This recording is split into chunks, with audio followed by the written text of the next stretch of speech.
Apabila kita masuk sholat, di kain ada kotoran, teringat terus.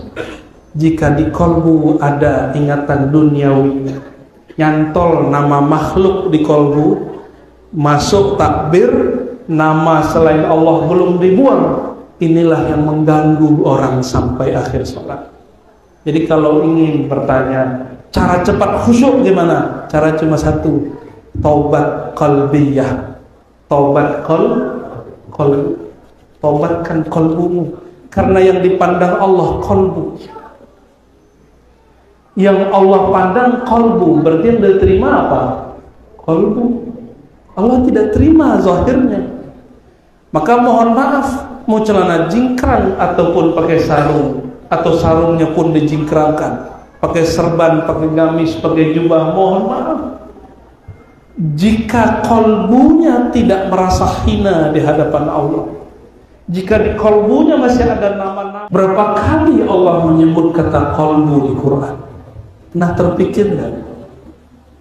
Berkali-kali, lebih dari 100 kali. Dan itu jumlah yang fantastis, karena Allah tidak pernah menyebut kata sholat sebanyak itu, tidak pernah menyebut kata zakat, apalagi haji umroh sebanyak itu. Tapi kenapa para dai lebih banyak dakwah umroh daripada dakwah sholat khusyuk, dakwah kolbu? Silakan dakwah umroh tapi dengan kolbu, silakan dakwah ziarah tapi dengan kolbu. Apapun amalnya bil qalb, dengan kolbu. Tapi yang banyak disebutkan di Quran itu kolbu berpenyakit. Artinya apa? Kebanyakan kolbu memang berpenyakit, termasuk kolbu yang lagi bicara ini. Kolbu saya banyak penyakitnya. Masih ingat ada di surat Al-Hujurat ngomongin orang sama dengan apa? Makan bangkai orang hidup, mending makan bangkai ikan patin, enak. Campur sama tempoyak, kata orang Jambi enak, kata orang Padang belum tentu.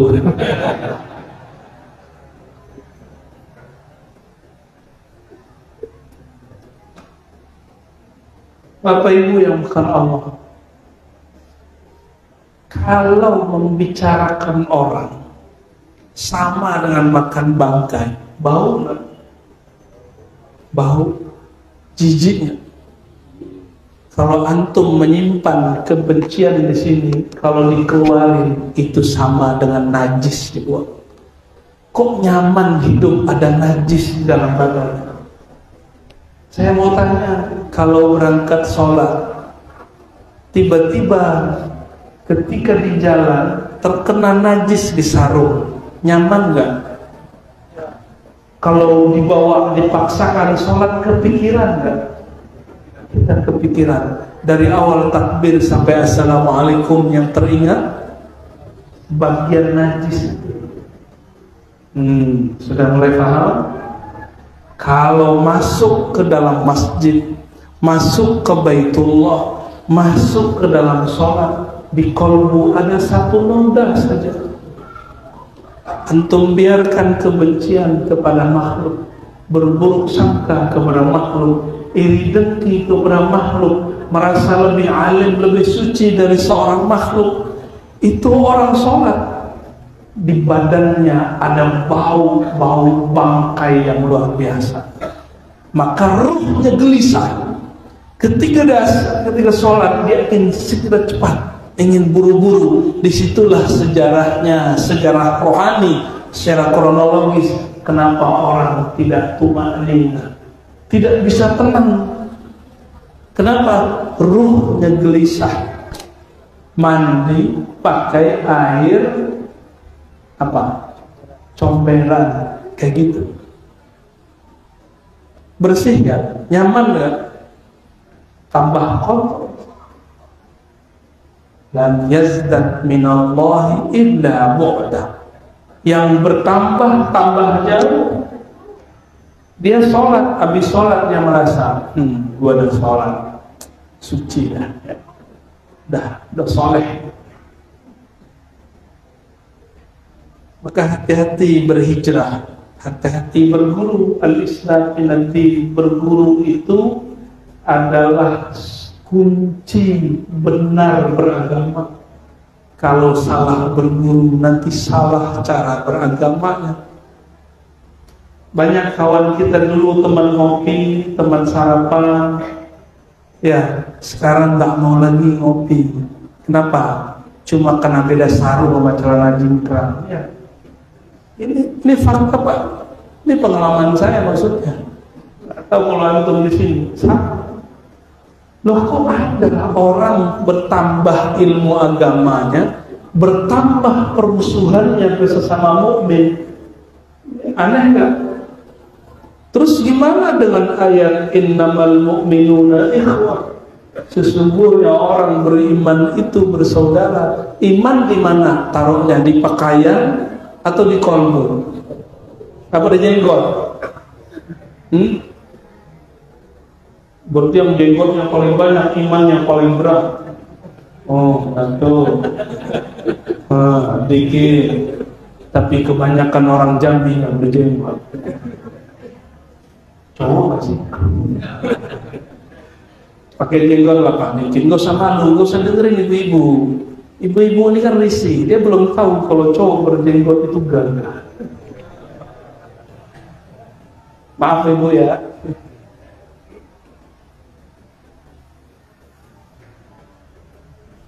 Apabila kita masuk sholat, di kain ada kotoran, teringat terus. Jika di kolbu ada ingatan duniawi, nyantol nama makhluk di kolbu, masuk takbir, nama selain Allah belum dibuang, inilah yang mengganggu orang sampai akhir sholat. Jadi kalau ingin bertanya, cara cepat khusyuk gimana? Cara cuma satu, taubat qalbiyah. Taubat qalbu. Taubatkan qalbumu, karena yang dipandang Allah qalbu. Yang Allah pandang qalbu, berarti yang diterima apa? Qalbu. Allah tidak terima zahirnya. Maka mohon maaf, mau celana jingkrang ataupun pakai sarung, atau sarungnya pun dijingkrangkan, pakai serban, pakai gamis, pakai jubah, mohon maaf, jika kolbunya tidak merasa hina di hadapan Allah, jika di kolbunya masih ada nama-nama selain Allah, Allah cemburu dan tidak memandangnya.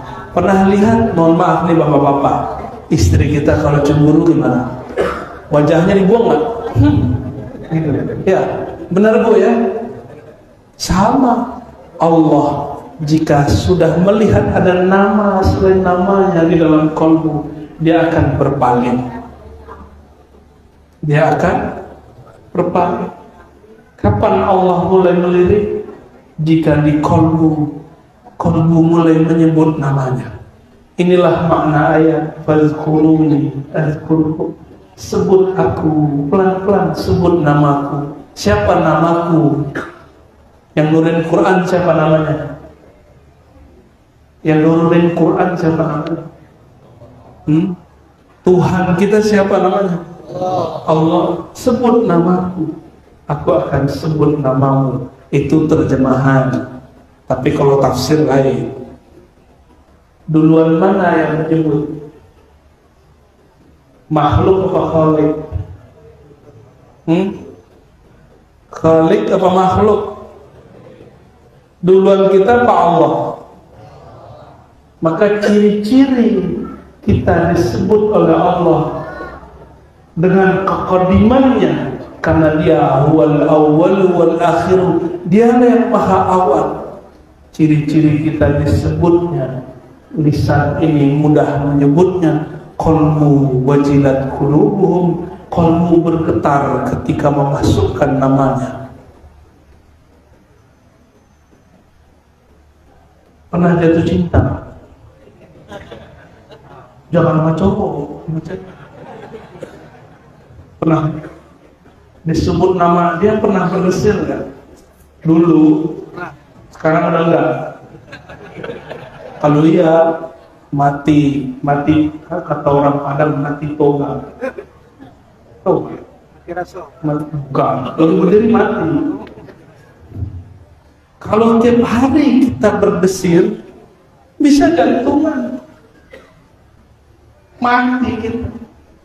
Maka getaran kalbu diberikan awal kita jatuh cinta atau kita sedang rindu.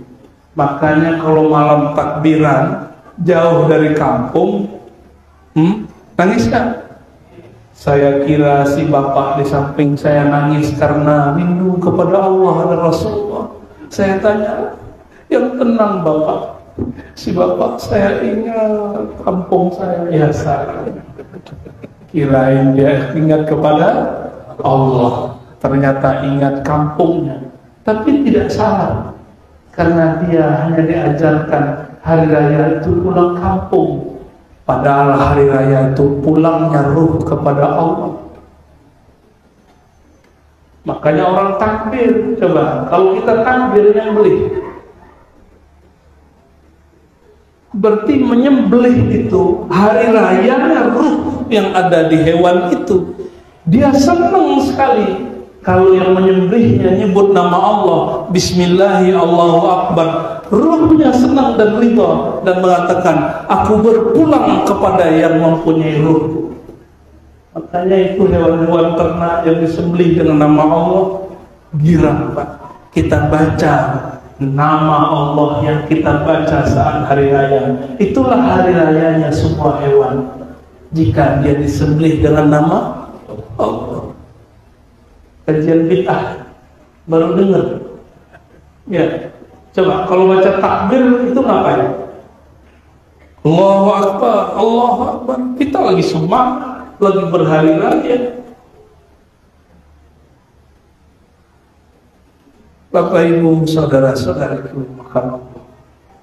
yang masih punya kolbu, coba sekarang tidak membayangkan diri lebih mulia dari yang di samping, kanan, kiri, depan, belakang. Sudah belum? Sudah? Ya? Coba dalam hati katakan, ya Allah, aku belum tentulah lebih mulia dari orang di hadapanku, daripada orang di belakangku, orang di samping kanan dan kiriku. Coba katakan itu. Coba pejabatannya semua pegang dadanya. Ya Allah, sama-sama. Ya Allah, daku hambamu yang hina. Aku lebih hina dari yang di depanku, dari yang di samping kanan dan kiriku. Begitu juga orang yang di belakangku. Buka matanya. Nah, kalau takbir, mau takbir, ini teknik mau khusyuk. Pegang dulu dada sebelum takbir. Katakan, ya Allah, aku hina, hambamu hina, hanya engkau yang mampu membersihkanku. Baru takbir, kecilkan diri, baru sah takbirnya. Allahu Akbar. Saya pastikan khusyuk walaupun cuma 1 menit. Lumayan. Belajar khusyuk. Nanti takbir lagi, merinding lagi. Takbir lagi, merinding lagi. Begitulah terus. Setiap hari takbir, merasa diri kecil, hina. Gampang, ya. Gampang merasakan kehinaan diri. Coba sekarang pejam lagi matanya. Coba ikuti pejam matanya. Coba bayangkan hari ini, ya Allah, mataku bermaksiat, mataku melihat yang haram, ya Allah. Aku tahu itu haram, ya Allah, tapi aku menikmati, ya Allah. Betapa munafiknya hambamu ini, ya Allah. Buka mata lagi, ya. Jangan lama-lama, ntar nangis semua. Nggak jadi ngaji kita. Betul mata hari ini ngeliat yang haram? Sama, mata saya juga sama. Kita tahu itu haram, tapi mata kita manjakan, pakai ngeles lagi. laka nazratul ula, bagimu pandangan pertama. Dilama-lamain pertama ya. Kita munafik. Maka Sayyidina Al-Hasan Al-Basri, murid Sayyidina Ali, murid Abu Hurairah mengatakan, apa kata beliau? Aku bertemu sahabat Nabi dan hampir setiap mereka merasa dirinya munafik.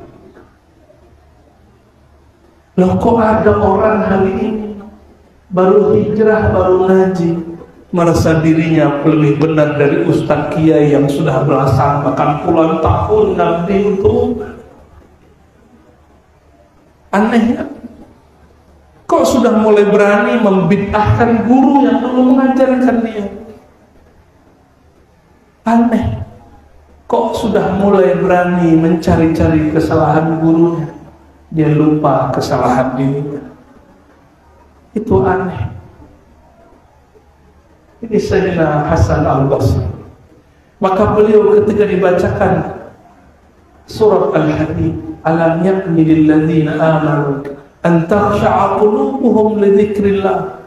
Kalau diterjemahkan secara bebas, kapan orang beriman itu kalbunya lembut sehingga tersentuh disebut nama Allah, tersentuh disebut nama Muhammad Rasulullah? Kapan?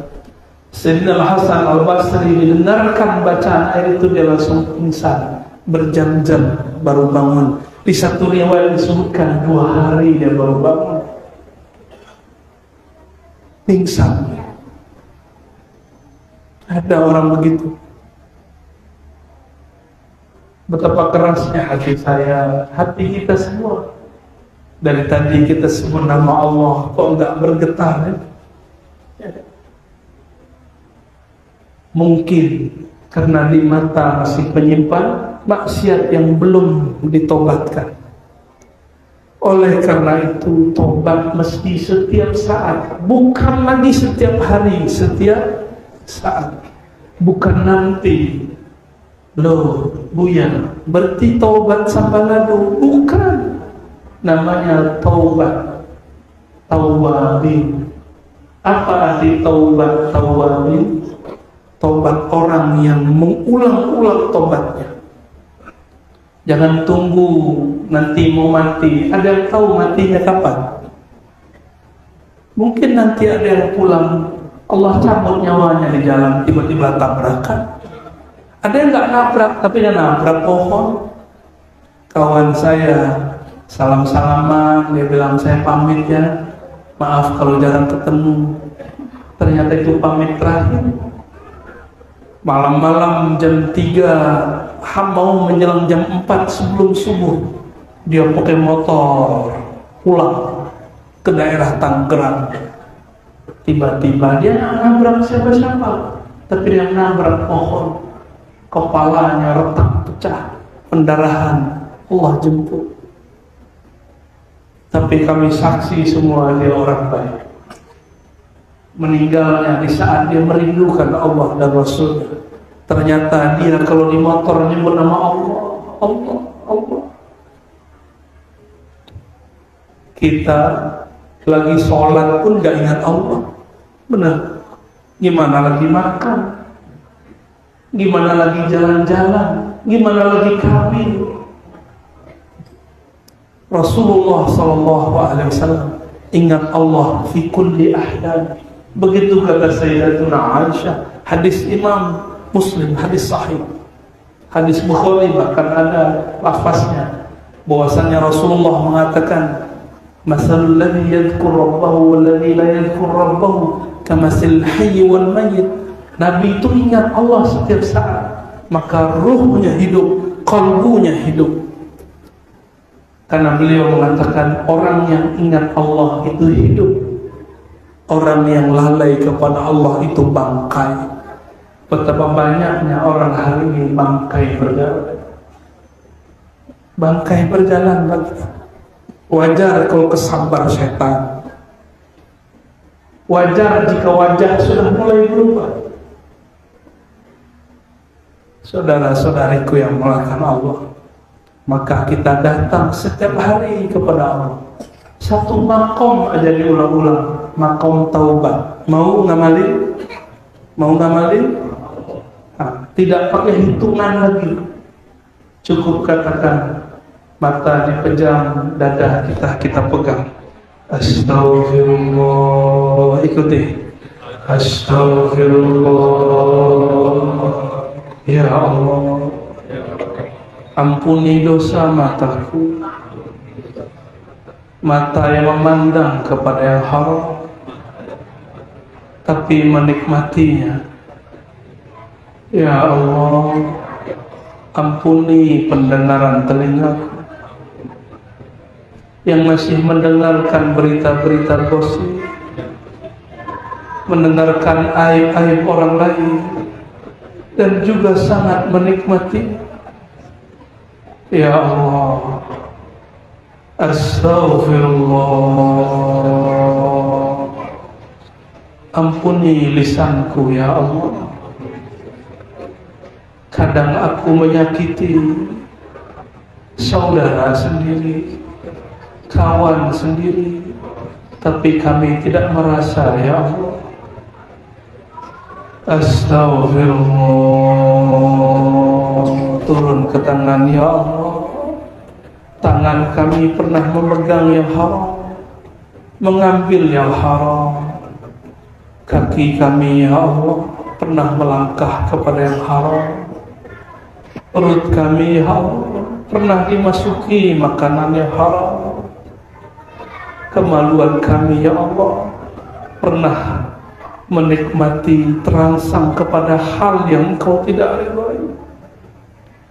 Dari ujung rambut, ubun-ubun, iktikadkan astaghfirullah, mengalir ke wajah, astaghfirullah, mengalir ke dada, perut, tangan, kaki, semuanya sampai ujung kaki.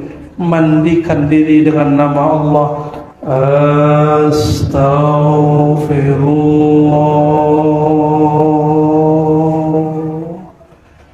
astaghfirullah. Pegang lagi dadanya ya Allah. Di hati kami ya Allah ada nama selain Engkau. Ya Allah, di hati kami ada penyakit yang membusukkan hati, yaitu sombong ya Allah. Merasa lebih baik dari orang sekitar ya Allah. Merasa lebih alim daripada orang sekitar ya Allah. Merasa lebih dermawan dari orang sekitar ya Allah. Allahumma ya Allah, yang maha tahu busuknya hati kami, kotornya jiwa kami. Jika Engkau tidak membersihkannya ya Allah, maka tiada lagi yang dapat membersihkannya ya Allah. Maka malam ini ya Allah, dengan nama-Mu Ghaffar, Ghafur, Maha Pengampun, ampunkan kami dari ujung rambut sampai ujung kaki, dari dosa yang zahir sampai dosa yang batin, dari dosa hati sampai dosa nafsu. Al-Fatihah.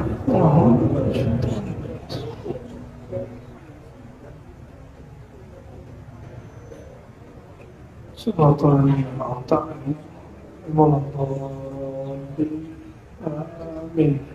Usahakan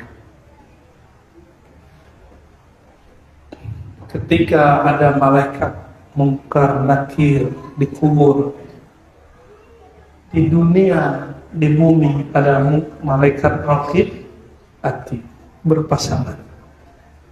Malaikat ini akan menulis dosa-dosa dari mata, dari telinga, dari kolbu jika hari ini tidak ada istighfar.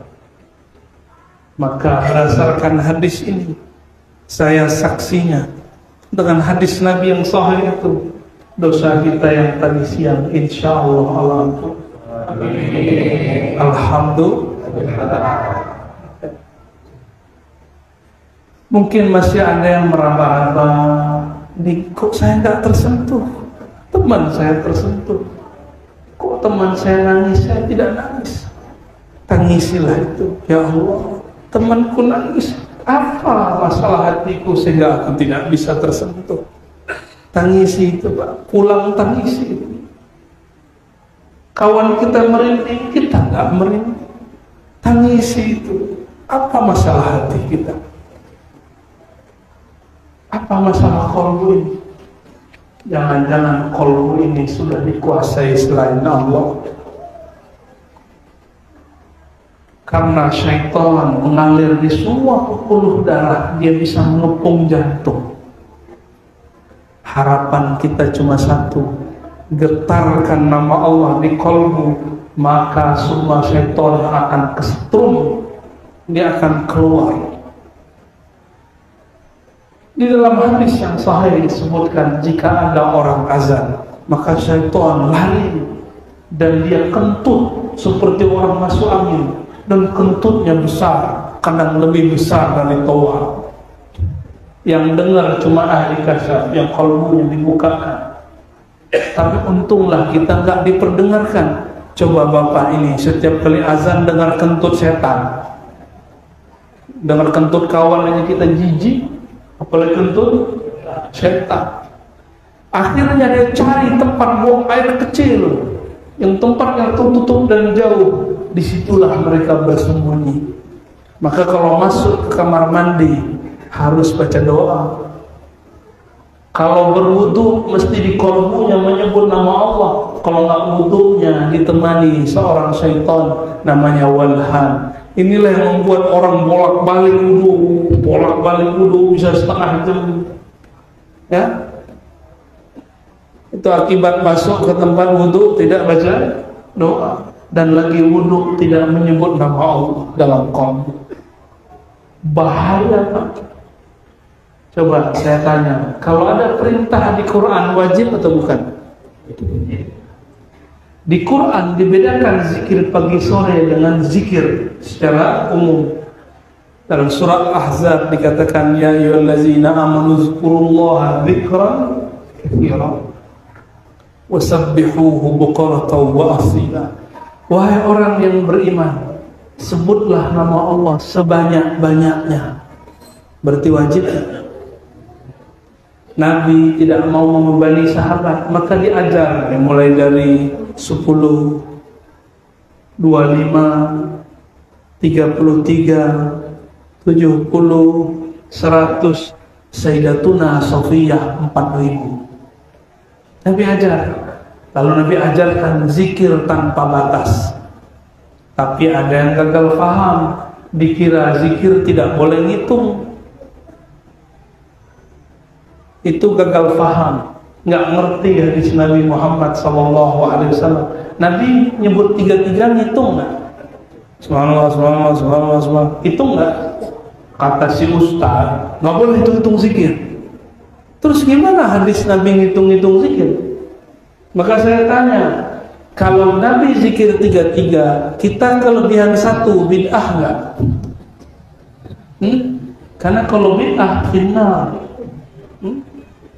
Kullu bid'atin, tuh hafal semua. Kayaknya ini korban semua. Ada yang hore di belakang. Kayaknya pengurus sama imam kita korban dinar-narkan sama orang ya. Saya mau tanya lagi, kalau kita zikir Nabi 33, kita baca 32, kurang 1, bid'ah. Mulai bingung. Mulai bingung. Angka 10, angka 25, 33, 34, 70, 100 itu contoh. 4000 itu contoh. Itu contoh. Boleh lebih, boleh kurang. Kenapa boleh kurang? Itu buktinya Nabi pernah baca subhanallah ba'da salat cuma 10, alhamdulillah 10, Allahu akbar 10. Sesekali amalin itu ya Pak Imam ya. Nanti kalau ba'da salat terutama zuhur itu bacanya jangan cepat-cepat tapi lama. Subhanallah, subhanallah. 10 kali cukup. Amalkan sunnah. Di Sahih Bukhari, Nabi mengulang-ulang subhanallah, alhamdulillah, Allah Akbar ba'da salat cuma 10.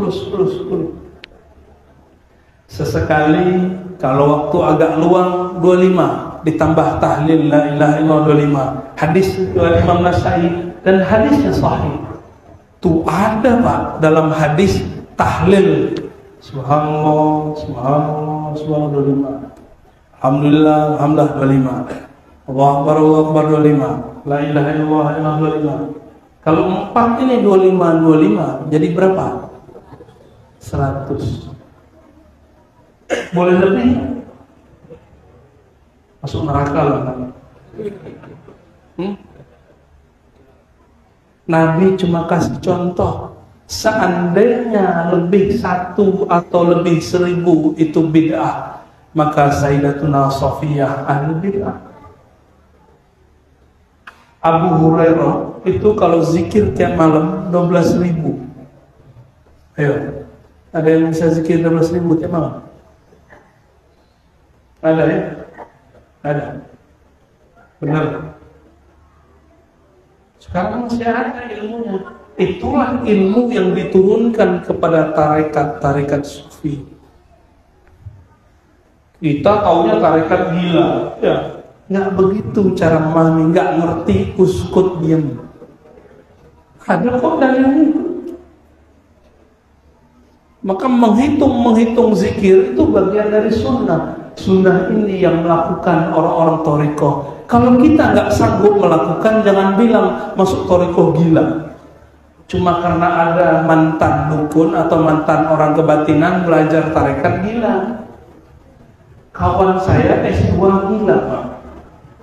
Mau bilang masuk UIN Jakarta gila mau. Gimana? Ada orang menikah stres, enggak? Kita mau buat kaidah, jangan menikah nanti stres, gitu. Kenapa orang tak boleh ngomong begitu? Tapi giliran belajar zikir, terus ada yang satu orang oleng, kita pukul rata. Alhamdulillah saya belajar thariqah banyak. Bapak mau tahu thariqah saya apa aja? 1. Naqsyabandiyah, Khalidiyah. 2. Samaniyah, Khalwatiyah, Qadiriyah. Terus Syaziliyah, Aidrusiyah, Idrisiyah. Lalu mengambil aurat-aurat Tijaniyah. Apalagi? Ada lagi thariqah lain. Banyak, masih banyak. Ar-Razi gila nggak? Kalau ada orang gila dokter, antum jadi gila aja semua. Gimana Bang? Ada orang gila seganteng nih Bang. Serius amat Bang. Allahumma sholli ala sayyidina Muhammad. Jangan sembarangan komentar. Hati-hati. Allah melarang dan mengatakan wala taqfu ma laysa laka bihi. Jangan komentar kalau nggak paham. Termasuk komentarin orang yang khuruj 3 hari. Kalau nggak mau keluar, nggak usah keluar, nggak usah bicarain orang. Ya. Oh si Anu dia ninggalin keluarganya, itu kan salah dia, bukan salah semua. Bapak tahu malam tadi saya cerita, murid Imam Malik, kawan Imam Syafi'i, namanya Ibnu Qasim. Waktu itu belum ada thariqat, belum ada jemaah tabligh. Ini nggak bela siapa-siapa. Ini biar paham aja. Ibnu Qasim baru menikah. Beberapa bulan ditinggal istrinya hamil. Sampai di Madinah, dia orang Mesir. Sampai di Madinah ketemu Imam Malik. Ilmunya Imam Malik ini luar biasa. Padahal Imam Malik satu hadis bisa diulang. Hari ini baca, bulan besok ulang lagi, minggu besok ulang lagi. Diulang-ulang banyak. Tapi Imam Malik ini wali Allah. Imam Malik ini kekasih Allah, kekasih Rasulullah. Jika disebut nama Rasulullah, matanya langsung tertunduk. Imam Malik tidak berani baca hadis kalau belum mandi, walaupun sakit demam. Satu kali datang seseorang kepadanya, Imam Malik sedang demam. Saya nggak sanggup jadi Imam Malik, nggak sanggup, Pak. Kata seorang ini, padahal sudah ditahan-tahan oleh penjaganya, tapi orang ini sanggup terobos. Kata dia, wahai Imam Malik, apakah ada hadis mengenai A, B, C, D? Banyak pertanyaan. Akhirnya beliau mengatakan, tunggu, saya berkeringat, saya mandi dulu.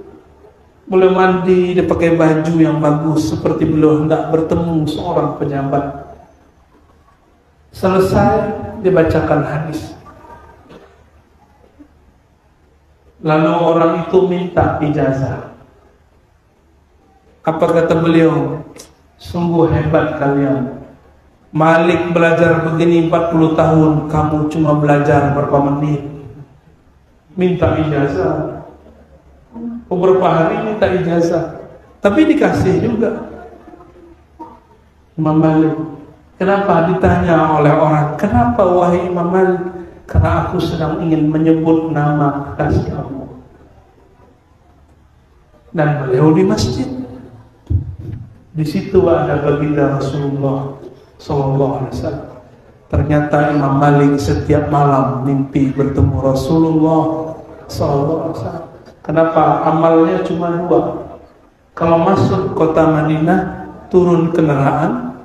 Kalau jalan, copot sendal. Kayak orang gila kan?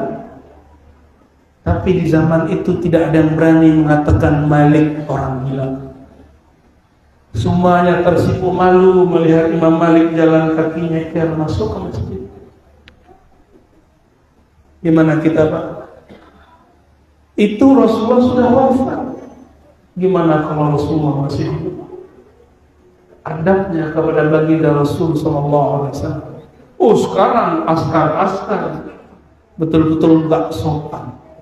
Kita mau menyapa Rasulullah kepada haram, ya haji, haram. Benar? Pernah dibentang gak? Pernah dibentang gak?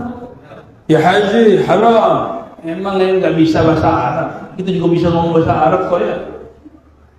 Ya haji haram, saya malas dengar itu. Ya. Dulu, ini pernah saya ceritakan di tempat lain. Syekh Sya'rawi, ahli tafsir di Mesir. Beliau badannya tinggi, orang Mesir tinggi-tinggi. Ulama waliullah. Mengerti ilmu yang zahir dan juga yang batin, yang tampak dan tidak tampak. Dia masuk ke Raudhah. Di situ dia ciumlah pagar kuburannya Rasulullah SAW. Syirik gak? Kata kawan kita, Ustaz nih, ente jangan berlebihan. Rasulullah itu bukan Tuhan. Kata kawan, Ustaz loh ya. Dah saya gergetan loh satu. Kalau anak kita jewel, ini Ustaz, bapaknya orang lain.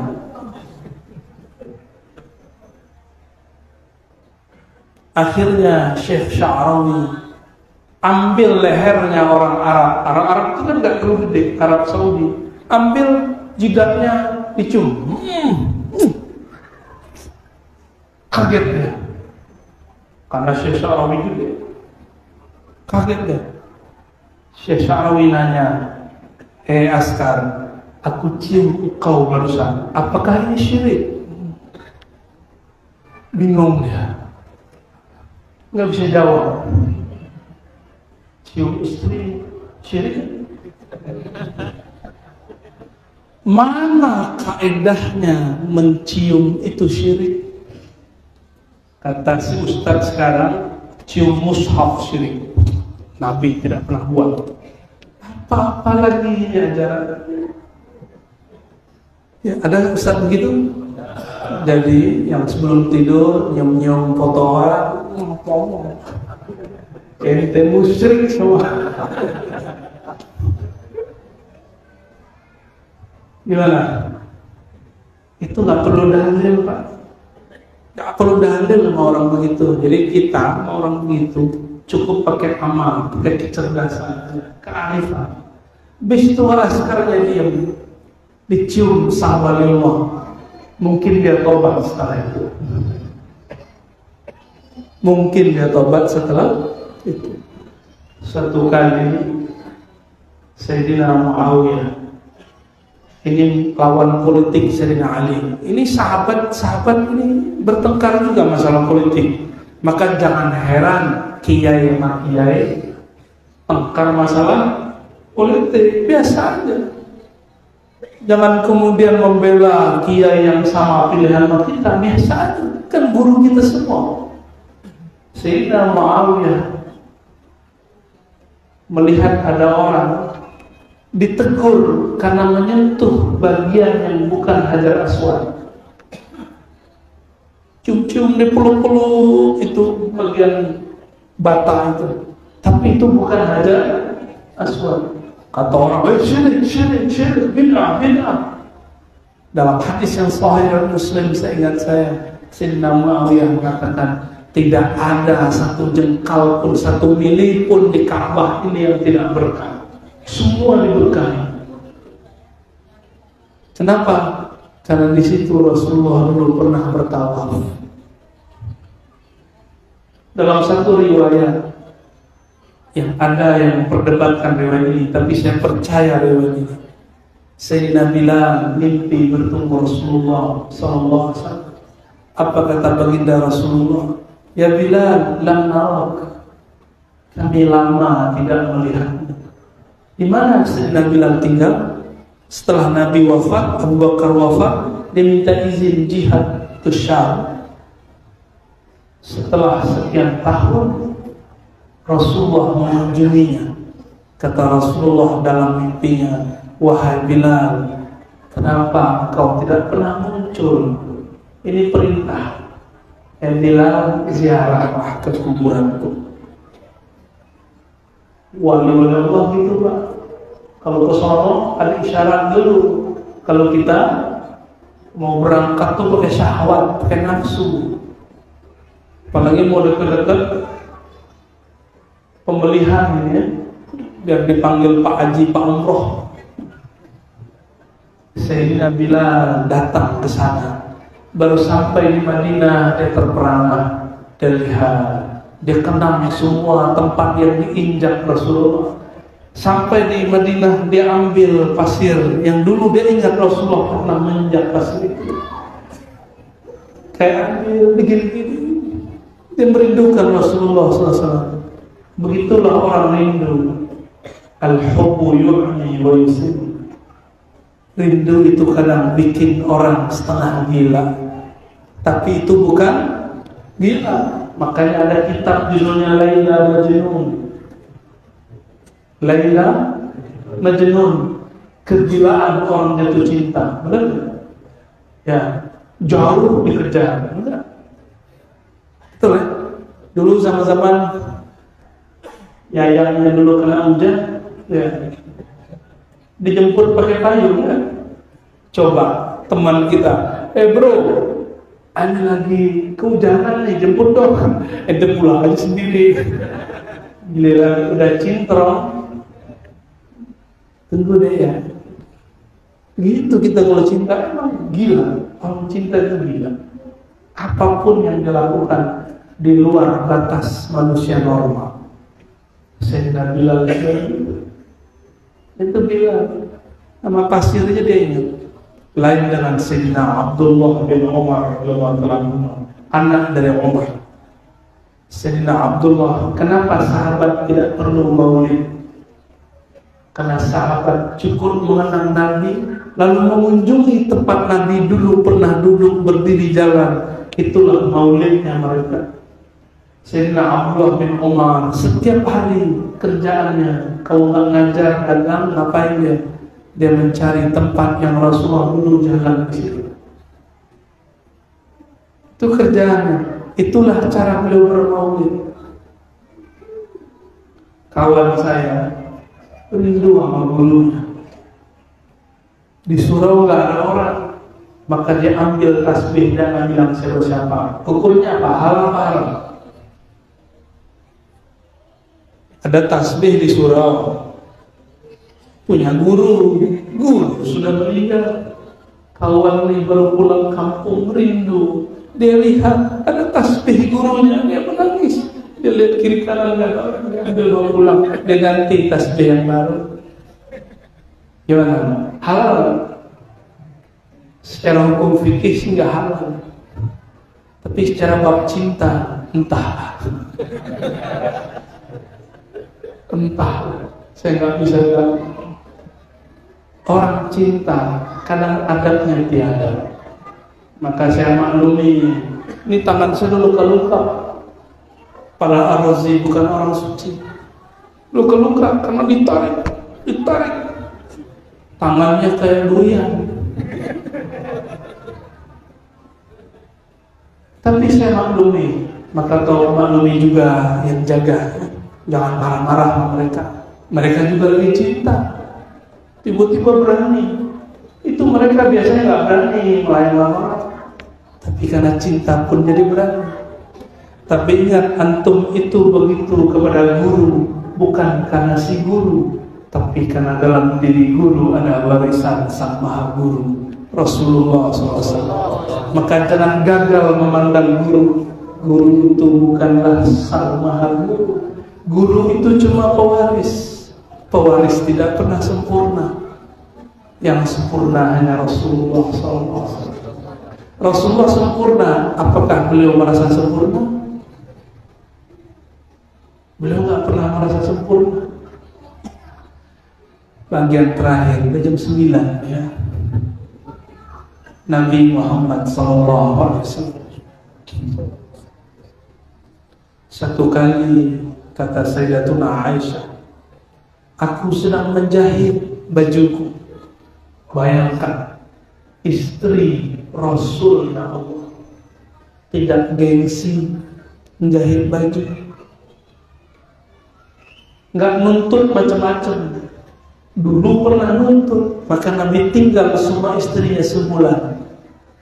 Istrinya nuntut kemewahan dunia, istrinya nuntut supaya dikunjungi lebih banyak. Kok banyak sama sahabat bukan sama kami? Nabi istrinya banyak, tapi Nabi cuma sebentar-sebentar di rumah istrinya. Nabi lebih banyak bersama sahabatnya. Istrinya nuntut supaya suaminya selalu bersama dia. Maka Nabi diperintahkan Allah lewat isyarat kalbunya, tinggalkan, disebut gila. Nabi bersumpah tidak akan datang ke rumah istrinya sebulan. Karena istrinya nuntut jatah lebih banyak, hari lebih banyak. Maka pesan saya kepada para istri, kalau suami ngaji, dakwah, berjuang, udah lepaskan. Jangan cemberut kalau suaminya pulang ngaji telat. Ya, ibu-ibu ya. Kalau perlu ajar istri Pak, biar satu kolbu, biar gurunya sama, pemahamannya sama, sehingga kalau kita kemana-mana dia tidak akan melarang. Sayyidatuna Aisyah, beliau menjahit. Dulu ada lampu, jangan bayangin lampu begini. Dulu lampu. Bapak, abang ini masih dapat nggak masa lampu yang dipakai tembok itu apa? Sempro, sohe namanya begitu. Namanya jelek amat ya. Lampu damar, kita nyebutnya damar, karena dia pakai minyak dulu di zaman awal, pakai minyak kemiri. Taruh di situ. Ternyata lampu itu panas. Sayyidatuna Aisyah cari-cari jarum. Jarumnya ternyata jatuh. Dicari-cari, gak ketemu. Dihidupkan lagi lampunya, gak ketemu.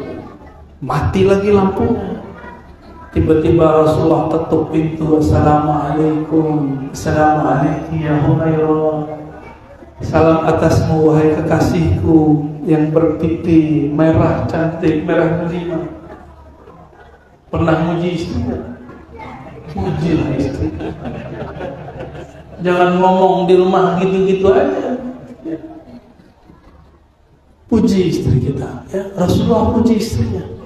Bahkan jangankan istri, Rasulullah memberi nama untuk hewan-hewannya. Dikasih nama. Baginda Nabi Muhammad SAW masuk, kepalanya masuk lebih awal. Apa kata Sayyidatuna Aisyah?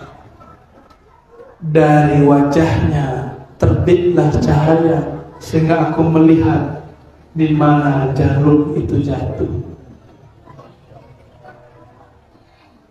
Tapi Nabi tidak boleh memperlihatkan wajah ini setiap saat. Itulah wajah yang lebih indah dari wajah Sayyidina Yusuf. Yang mana Sayyidina Yusuf ketika dilihat oleh ibu-ibu arisan, itu ibu-ibunya cantik-cantik Pak. Maklum ibu-ibu terawat. Antum nggak puji-puji istri karena nggak mau modal dikit lah ya. Rawat istri kita. Lalu ketika Sayyidina Yusuf lewat, ibu-ibu tidak sabar melukai tangannya. Benar. Itu ilmu debus Thariqat al-Yusufiyah. Cuma memandang wajah fisik Sayyidina Yusuf, semua ibu-ibu terpana dan tidak sadar melukai, bukan memotong, melukai, luka.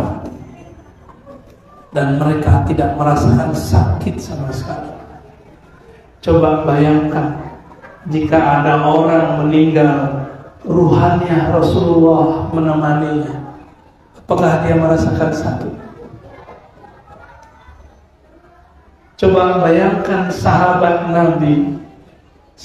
Nabi ketika tombak mengarah kepada Rasulullah waktu perang Uhud, dia kemudian berdiri di hadapan Rasulullah. Rasulullah akhirnya hanya sedikit hampir terkena tombak, tapi tombak tembus di dada orang itu. Tapi dia tidak merasakan sakit karena dia ingin menyelamatkan kekasihnya Rasulullah. Ada orang begitu untuk Rasulullah yang mau berkorban. Apakah mereka musyrik?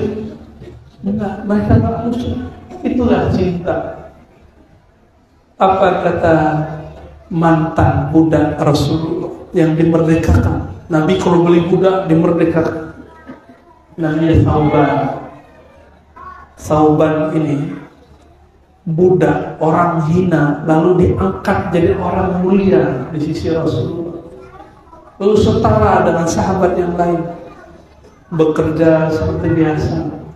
Tapi Sauban ini setiap kali kerja yang dia lihat gerak Nabi, pulang ke rumah yang dia lihat wajah Nabi, maka dia cepat datang kepada Rasulullah lalu menangis mengatakan, ya Sayyidi ya Rasulullah, apa yang terjadi pada diriku? Jika aku pulang, yang aku rindui cuma dirimu. Begitu sahabat merindui Rasulullah Sallallahu Alaihi Wasallam. Rasulullah satu kali didatangi oleh Sayyidina Umar. Sayyidina Umar bawa ayahnya, Sayyidina Abu Bakar bawa ayahnya. Ketika Sayyidina Abu Bakar bawa ayahnya, sang ayah mengeluarkan tangan ingin bersyahadat, ini masuk Islam.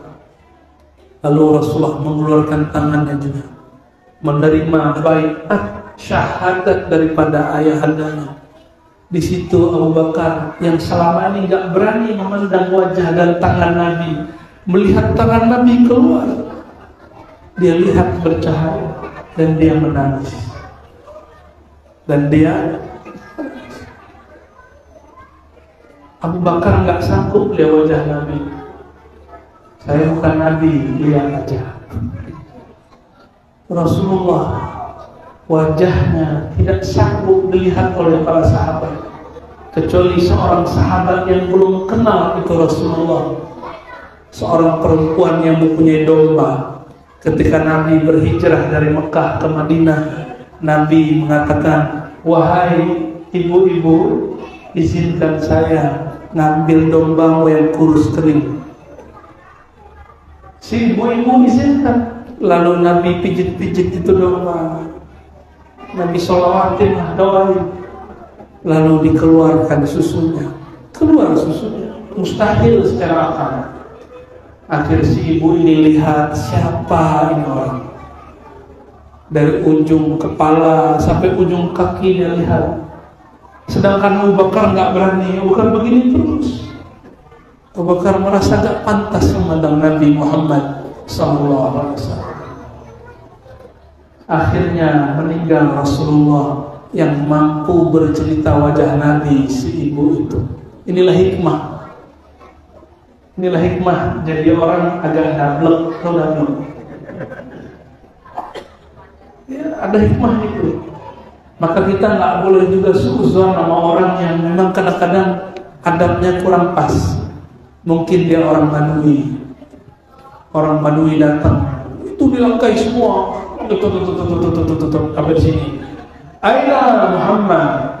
Yang nama Muhammad siapa? Gaya. Lalu orang tunjuk, nggak berani. Kalau orang Jawa begini. Ini orang Jawa. Kalau orang Jambi, Muhammad. Ya, Jambi sama Padang 11-12 sama.